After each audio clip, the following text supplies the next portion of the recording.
Good morning and welcome to ABC News Now at Johns Hopkins Hospital. Today we have as our guest Dr. Martin McCary, who is in the Department of Surgery. You sort of do a number of things here, and your current project is you're working in Africa to help improve the quality of water. Can you tell us a little bit about that? That sounds fascinating. Yeah, sure. A lot of people say, why are you working on water? You know, if you look at the number 1, 2, and 3 causes of death in the United States, they have nothing to do with water, right? Heart disease, cancer, and stroke, respectively. But if you look at the world, it goes heart disease, number 1, HIV, number 2, very closely related to water, and number 3, get this, diarrhea is the number 3 cause of death in the world, all related to dirty water. Right, right. So, school public health here is pretty amazing, right? I mean, this is an amazing school. So, how did you start getting interested in this particular cause, as it is? It's really a cause. Well, we were interested in HIV prevention and treatment in Africa, and what we realized as we talked to people on the ground is that we can't even take one pill. We have a 50% compliance rate with taking one pill in the United States, and we're asking kids there to take 14 to 16 pills to treat HIV, and they don't even have water to drink it down with. So put that together with the immunosuppression, your immune system is down, bacteria in the water move in, and no wonder diarrhea is the number 3 cause of death over there. So this is kind of goes in line with a lot of things. You have great medicine, but the way the medicine applied isn't always perfect. In this case, you know, here we have medication for HIV, but here's this other ingredient, water, and this might kind of mess with the whole program. Yeah, So. It's sort of like developing Kevlar and then no soldier is actually wearing it on the field. Right. We learned that lesson the hard way, seeing mortality rates come down to the point where it took a lot to get soldiers to actually wear the technology that we have. Right, right. Good analogy, especially with what's going on today. Now, are you so exactly ground? You know, in terms of the ground level, what's going on over there? How are you helping solve this problem? Well, getting clean water there is one point, but the other issue is education to get them to actually drink it. You would be shocked at the number of times a clean water pump gets set up in an African village and they don't want to drink it.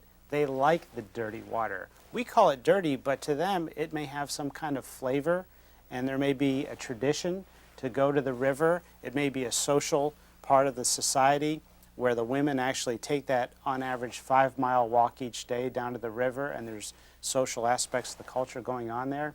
So what we found is that getting the water there is part 1, but education and working with the local people to get them to use it is number 2. And then sanitation. It is not as simple as getting clean water there. All sorts of relief organizations have made that mistake. You've got to get good sanitation or else you contaminate the clean water that you bring to a community. So interesting.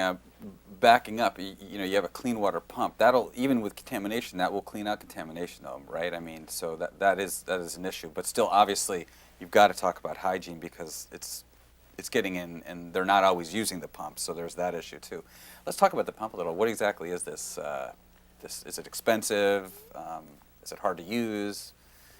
Can it serve an entire village? Questions like that. Yeah, that's a good question. You know, there was a competition set out through the World Health Organization for the greatest invention that would have the greatest public health impact in the world. And the invention that won the competition was one where you create a merry-go-round, in a sense, with a bar, and the kids push around this merry-go-round, pumping water from the local well. So this is now called a play pump, and there's an organization which does nothing except getting these things installed throughout Africa. And they've done 1,000 already over there.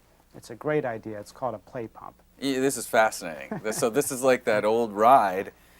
Can they actually get on it? Can they actually get on it, and they can spin off it. And so I used to love that ride when I was a kid. I know exactly, and I don't see them too much anymore. Maybe I need to go to Africa. But so this is just sort of all day long. People are getting on and playing with this, and then the water's being pumped and then stored somewhere so that it can be used later. Is that?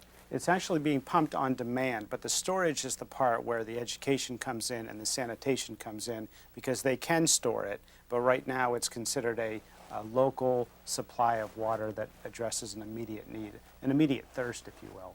That's great. Now, did you get a chance to get over to Africa? Or are you planning to, or just to kind of get a real feel for how your work's affecting these people? Yeah, I got it. Yeah, you know, there's nothing like being on the ground, Eric. Yeah. And I got a chance to be over there in Tanzania last year, and there's a trip to Mozambique planned, and we're getting a chance to see these communities adopt these wells because we want them to have a sense of ownership. If they feel like America is coming in there and drilling on their soil, you know how popular the United States is overseas nowadays. It doesn't fly. Right. So we're trying to work with the local officials. Yeah, we definitely. I mean, and plus, as you said, you know, you have a small community, and they have their own culture, and they may not be that comfortable with outsiders, especially outsiders that, you know, look different, speak differently, have different mannerisms, different customs, just to sort of come in and change. And water is often sort of a cultural center of great. Well, this is really exciting stuff, and I didn't even expect to get into this conversation. I mean, here you are at a surgeon here, and this is a kind of a completely different avenue, but it sounds really exciting. So good luck with it, and I hope you continue to do these kinds of things because it's pretty exciting. Thanks Great. for coming down. Thanks, Eric. Great. Okay. And thanks for tuning in to ABC News Now at Johns Hopkins, and we'll see you next week.